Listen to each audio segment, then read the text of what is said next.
At the edge of forgotten empires, when temples rose before cities and silence spoke louder than words, the bond between humankind and plants was not medicinal.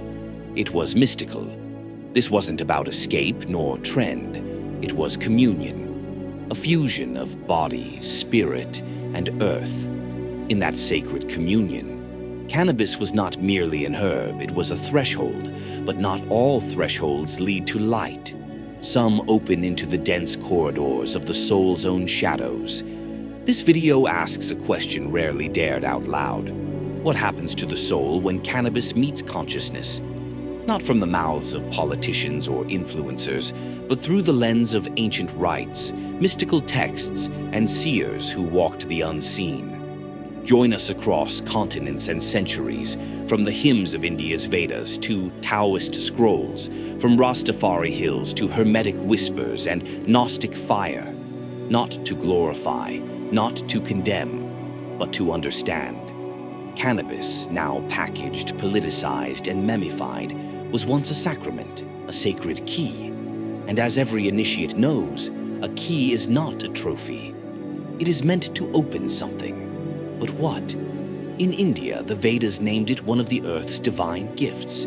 It held Amrita, the nectar of immortality, tied to Shiva, the cosmic destroyer and regenerator.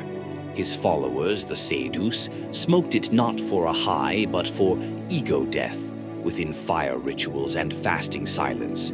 The goal was never escape, it was transcendence. In Taoist alchemy, it was a plant of vision and longevity. Alchemist Ge Hong wrote of concoctions that unveiled lucid dreamscapes and opened pathways to inner realms. But they warned, if your body is in chaos, cannabis will only reflect that chaos back. It's an amplifier, not a cure.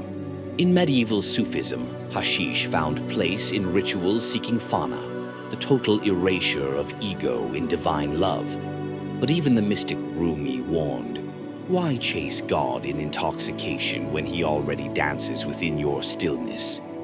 In Kabbalah, though cannabis isn't named, the Zohar reminds us, open sacred gates without preparation, and you risk being swallowed by your own unreadiness. In Gnostic rites and Essene traditions, archaeological whispers suggest cannabis in sacred oils, used not to get high, but to become hollow enough for prophecy to pass through. And in the Americas and Africa, from the Congo to the Andes, cannabis is revered, if used like any sacred plant, with ritual, with song, with spirit, not as an anesthetic, but as a teacher. Even in Rastafari, where ganja is central, it's not just a herb, it's a covenant, smoked during reasoning sessions filled with chant, prayer, and divine conversation. It's not for amusement, it's for awakening. In every path, the message echoes. Cannabis is neutral, sacred, dangerous, potential, and potential is just that, possibility. What it becomes depends not on the leaf, but on the seeker. Because, as Hermetic texts teach, the spirit does not answer the door to those drunk on themselves. And shortcuts, they often loop into labyrinths. So maybe the better question isn't, is cannabis sacred? Maybe it's, are you sacred enough to enter what it opens?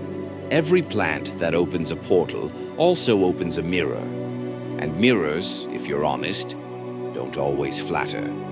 Cannabis, like ayahuasca, like psilocybin, like tobacco in ritual form, is a revealer. It strips masks, unfolds shadows, and not everyone is ready to see the naked truth of their own soul. Jung called this the shadow, not evil, but every forgotten corner of ourselves. It's no wonder that after smoking, many feel paranoia, unease, or fear. The plant doesn't create this, it simply removes the filters. In the occult arts, this is known. Dion Fortune warned that altered states tear open the energetic veil, and without guidance, entities, or simply your own suppressed wounds, flood in. This is not superstition. This is psycho-spiritual hygiene. When your conscious guard drops, the unconscious speaks. If that space is unclean, the voice is a scream. Even Raja Yoga cautions, herbal-induced psychic powers, siddhis, may arise. But without ethics and wisdom, they're distractions, a trap. Osho said, these plants open doors that only silence should open. Doors are real, but if you walk in without knowing the way out, you may not know where you even are anymore. Cannabis interacts with the subtle body. Many report heightened energy, deep sensations.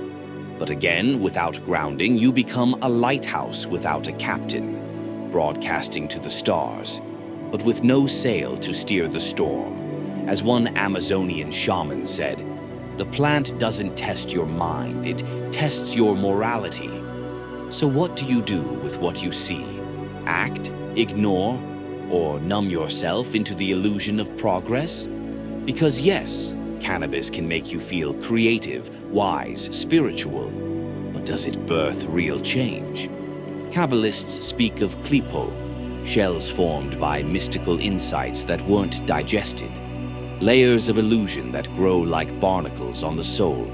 Expansion without direction is not growth, it's swelling, and swelling always bursts. So cannabis, when abused, becomes not a bridge, but a barrier. Not because of what it is, but because of how it's used. You might say, but I feel peace. And I ask, do you create that peace or do you borrow it? True peace is resilient, found even in chaos. And if the plant is your only path to peace, is it still yours?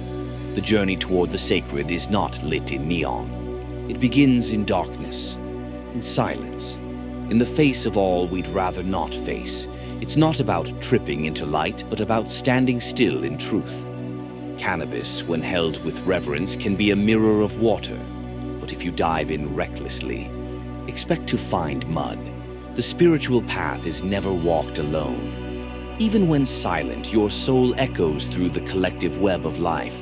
And that's why context matters. In Rastafari, smoking is a ceremony, a moment of communion with Yah. In African Bantu rites, it was used to pass through pain, not flee from it. In pre-Columbian America, psychoactive plants were wielded only within myth, ritual, and cosmology. Never alone, never random.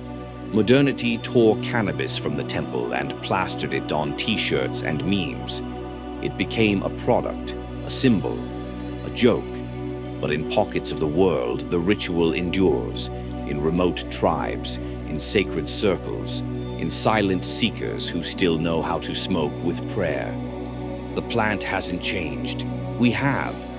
Spirituality is not what you feel in the high. It's what you carry when the high fades. It's not what you see with closed eyes, but what you do with open ones. Cannabis is water. It shapes to its vessel. And right now, our vessel is shallow. But that can change. And maybe that's the gift cannabis still holds, waiting patiently for those who remember the sacrament behind the smoke. So, next time your hand reaches for the flame, ask not, what will I feel?